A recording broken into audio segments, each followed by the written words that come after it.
মারখানা, জগৎপুর, ধান্যগড়ি তিনটে মাধ্যমিক উচ্চ মাধ্যমিক স্কুলে জেলা পরিষদের ফান্ড থেকে বিশুদ্ধ পানীয় জলের ব্যবস্থা করা হয়েছে, যেখানে ট্যাপ লাগানো হয়েছে, ওখানে বিশুদ্ধ পানীয় জলের জন্য ওয়াটার ট্যাঙ্ক বসানো হয়েছে। তো খুবই ভালো বিষয়, আমার খুবই ভালো লাগছে। এইরকম খানাকুলে যতগুলো স্কুল আছে, খানাকুলের মধ্যে অধিকাংশ স্কুলেই চেষ্টা করব যাতে করে এই ঠান্ডা পানীয় জলের ব্যবস্থা, ঠান্ডা গরম পানীয় জলের, বিশুদ্ধ পানীয় জলের ব্যবস্থাটা আমরা করতে পারি। খুবই ভালো লাগছে।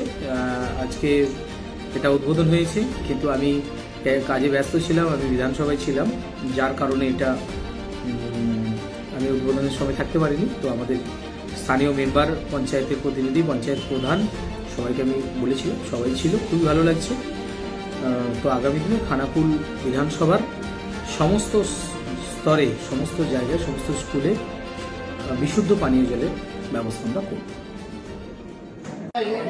ছাত্রছাত্রীদের যে পানীয় জলের, পরিশ্রুত শীতল পানীয় জলের সরবরাহের অভাব ছিল, আমরা মাননীয় বিধায়ক মহাশয় শ্রী সুশান্ত ঘোষ মহাশয়কে আমরা আমাদের সমস্যার কথা বলতে, উনি একটি শীতল এবং পরিশ্রুত পানীয় জলের যে মেশিন সেটি সরবরাহ করেছেন